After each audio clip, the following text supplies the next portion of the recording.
கோயம்புத்தூர்ல இப்போ ஒரு 10 வயது பெண் குழந்தைய கொடூரமா கொன்றுருக்காங்க. அந்த குழந்தைய எப்படி கொன்னாங்கன்னு நான் சொல்லப் போறதில்ல. இனி அந்த மாதிரி குழந்தைகளுக்கும், பெண்களுக்கும் எதிராக நடக்கிற வன்முறைகளை எப்படி தடுக்கலாம்? அதற்கான தீர்வு பற்றி தான் நான் சொல்லப் போறேன். இந்த தீர்வை 2 கட்டமா பிரிச்சுக்கலாம். முதல் கட்டம் தற்காலிக தீர்வும், 2வது கட்டத்த நிரந்தர தீர்வாவும் நம்ம பிரிச்சுக்கலாம். இப்போ முதல்ல தற்காலிக தீர்வ பார்ப்போம். ஒரு உதாரணத்துக்கு சொல்லணும்னா, ஒரு வெறிநாய் நம்மள கடிச்சதுன்னா, நம்ம என்ன பண்ணுவோம்? உடனடியா மருத்துவமனைக்கு போவோம், ஊசி போடுவோம். அந்த ஆபத்து மேலும் பரவாம தடுக்க முயற்சி பண்ணுவோம். அதே மாதிரி தான் இப்போ இந்த மாதிரி சம்பவங்கள் தொடர்ந்து நடக்குது என்றால், முதல்ல உடனடி பாதுகாப்பு நடவடிக்கைகள் தேவை. அதற்காக அரசாங்கம் என்ன பண்ணணும்னா, முதல்ல ஒரு ஸ்பெஷல் டீம் அமைக்கணும். அந்த டீமுக்கு தலைவரா கலெக்டர் அல்லது நேர்மையான ஒரு அதிகாரியை நியமிக்கணும். அந்த டீம் என்ன பண்ணணும்னா, இப்போ நடந்த சம்பவத்துல இருக்கிற குற்றவாளியின் வாக்குமூலத்தை சேகரிக்கணும். அது மட்டுமல்லாம இதுக்கு முன்னாடி இதே மாதிரி நடந்த அனைத்து சம்பவங்களின் தகவல்களையும் சேகரிக்கணும்.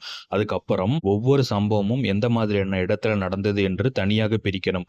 நான் கவனிச்ச வரை பெரும்பாலான சம்பவங்கள் ஆள் நடமாட்டம் குறைவான இடங்களில் தான் நடக்கிறது. அதாவது பாழடைஞ்ச கட்டிடங்கள், இருட்டான பகுதிகள், மக்கள் அதிகம் வராத இடங்கள், அந்த மாதிரியான இடங்களை முதல்ல கண்டுபிடிக்கணும். அதுக்கு தமிழ்நாட்டு முழுக்க ஒரு ஆய்வு நடத்தணும். ஆள் நடமாட்டம் இல்லாத பகுதிகள், பாழடைஞ்ச இடங்கள், அதே மாதிரி குற்றவாளிகள் சொன்ன தகவல்கள் வரும் பகுதிகள், இவையெல்லாம் சேர்த்து ஹை ரிஸ்க் ஏரியான்னு ஒரு பட்டியல் தயார் பண்ணணும்.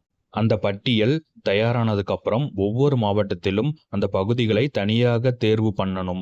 அதுக்கப்புறம் அந்த ஏரியா எந்த போலீஸ் ஸ்டேஷன் கட்டுப்பாட்டுக்குள்ள வருது, அந்த போலீஸ் ஸ்டேஷனுக்கு முழு தகவலும் கொடுக்கணும். இப்படி செய்தால் அந்த போலீஸ் ஸ்டேஷனுக்கு இந்த ஹை ரிஸ்க் ஏரியான்னு தெளிவா தெரியும். அடுத்த கட்டம் என்ன பண்ணணும்? அந்த ஹை ரிஸ்க் ஏரியாக்குள்ள போக ஒரு வழியோ அல்லது 2 வழியோ இருந்தா அந்த இடங்கள்ல கட்டாயமாக கேமரா வைக்கணும். அது சாதாரண கேமரால 24 மணி நேரமும் கண்காணிக்கிற மாதிரியான கண்காணிப்பு அமைப்பு இருக்கணும். சப்போஸ் அந்த மாதிரி எல்லா இடத்துலையும் கேமரா வைக்க முடியலன்னா, அங்க போலீஸ் ரெகுலரா ரோந்து பண்ணி வர மாதிரியான ஏற்பாடுகள் பண்ணணும். இப்போ போலீஸ் பற்றாக்குறை இருந்துச்சுன்னா, தமிழ்நாட்டுல ஏராளமான இளைஞர்கள் வேலை தேடிக்கிட்டு இருக்காங்க. பல பேர் போலீஸ் தேர்வுக்கு தயாரிக்கிட்டு இருக்காங்க. அந்த மாதிரியான இளைஞர்களை தற்காலிக பாதுகாப்பு பணிக்கு ரெடி பண்ணலாம். அதே மாதிரி காலேஜ் மாணவர்கள், வேலையில் இருக்கிற ஆண்கள், பெண்கள் இவர்களை வாலண்டியரா சேர்க்கலாம். அவர்களை அந்த போலீஸ் ஸ்டேஷனோட இணைத்து ஒரு அமைப்பாக செயல்பட வைக்கலாம். அப்போ இந்த ஹை ரிஸ்க் ஏரியாக்கள் 24 மணி நேரமும் கண்காணிப்பிலேயே இருக்கும். அப்படி தொடர்ந்து கண்காணிப்பு இருந்துச்சுன்னா அந்த இடங்கள்ல தவறுகள் நடக்கிற வாய்ப்பு மிகவும் குறையும்.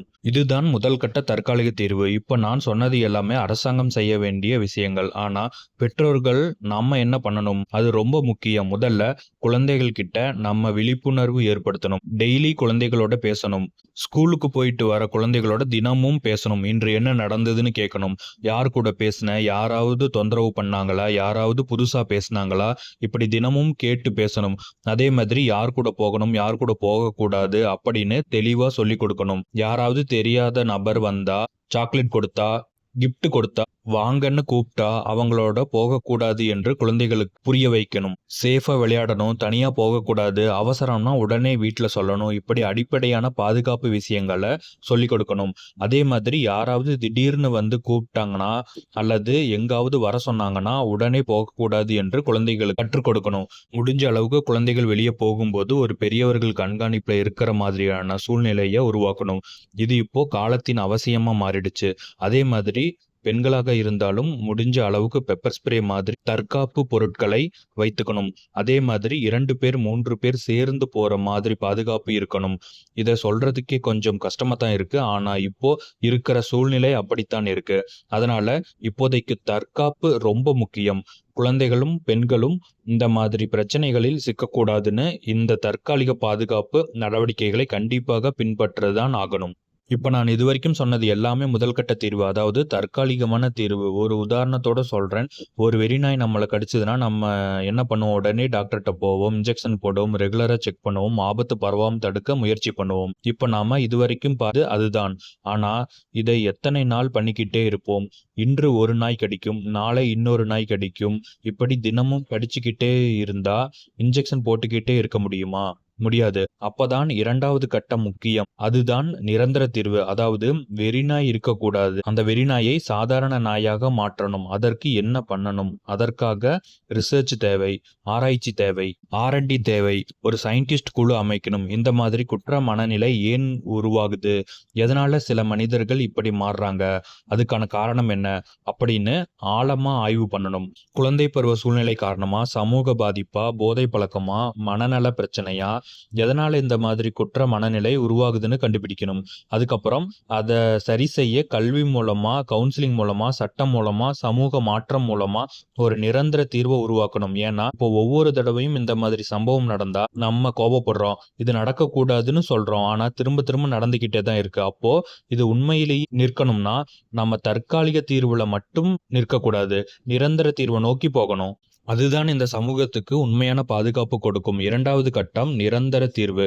இப்போ இந்த 2வது கட்டத்துல முதல்ல பண்ண வேண்டியது என்னன்னா, மறுபடியும் அந்த ஆய்வு டீம் அனைத்து வாக்குமூலங்களையும் ஆழமா ஆய்வு பண்ணணும்.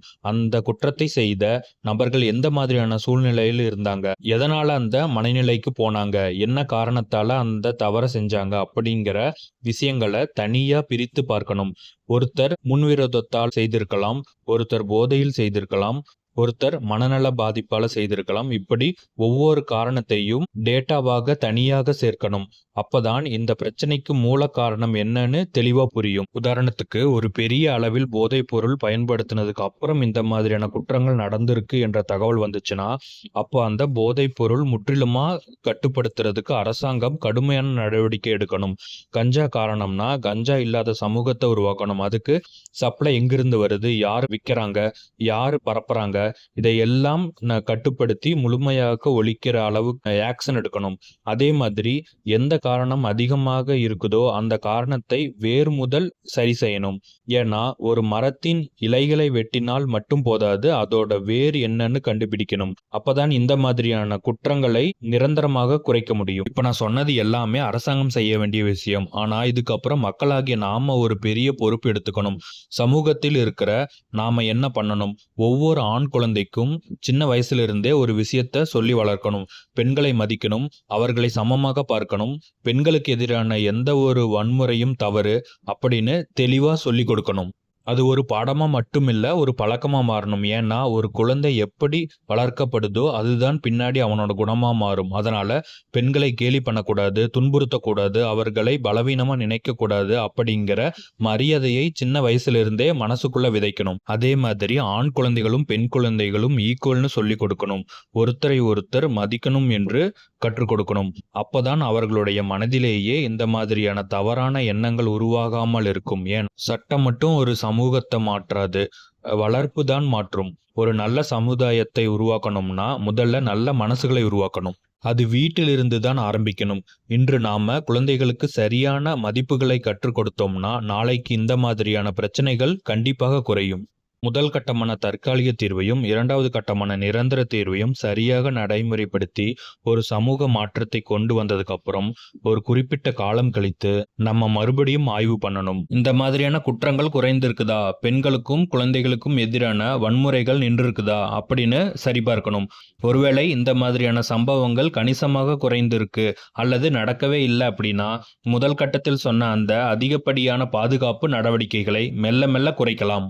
எடுத்துக்காட்டுக்கு எல்லா இடத்திலும் கேமரா வைத்து கண்காணிப்பது, அடிக்கடி ரோந்து போவது, இந்த மாதிரியான தற்காலிக பாதுகாப்பு முறைகளை தேவைக்கு ஏற்ப குறைக்கலாம். ஆனா 2வது கட்டமான நிரந்தர சமூக மாற்றத்தை மட்டும் நாம் எப்போதும் தொடரணும். அதாவது குழந்தைகளுக்கு நல்ல வளர்ப்பு, பெண்களை மதிக்கும் மனநிலை, சமூக விழிப்புணர்வு, சரியான கல்வி, இவைகளை தொடர்ந்து கொண்டே போகணும். ஏன்னா பாதுகாப்பான சமூகத்தை உருவாக்குறது ஒரு நாள் வேலை இல்ல, அது தொடர்ந்து நடக்க வேண்டிய ஒரு மாற்றம். இன்று நாம சரியான மாற்றத்தை ஆரம்பிச்சோம்னா நாளைக்கு குழந்தைகளும் பெண்களும் பயமில்லாமல் வாழ்ற ஒரு சமுதாயத்தை நம்மால உருவாக்க முடியும். இந்த வீடியோவில் நான் சொன்னது ஒரு அரசியலோ ஒரு வெறும் பேச்சோ இல்ல. குழந்தைகளும் பெண்களும் பாதுகாப்பாக வாழணும் என்ற ஒரு சமூக அக்கறை. இந்த விஷயம் அதிகமான மக்களிடம் போகணும். அதிலும் குறிப்பாக இப்போதைய அரசாங்கத்தின் பார்வைக்கு போகணும். அதனால இந்த வீடியோவில் சொல்லப்பட்ட விஷயங்கள் சரின்னு உங்களுக்கு தோணுச்சுன்னா கண்டிப்பாக இந்த வீடியோவை அதிகமாக ஷேர் பண்ணுங்க. ஒரு மாற்றம் வரணும்னா அது விழிப்புணர்விலிருந்து தான் ஆரம்பிக்கும்.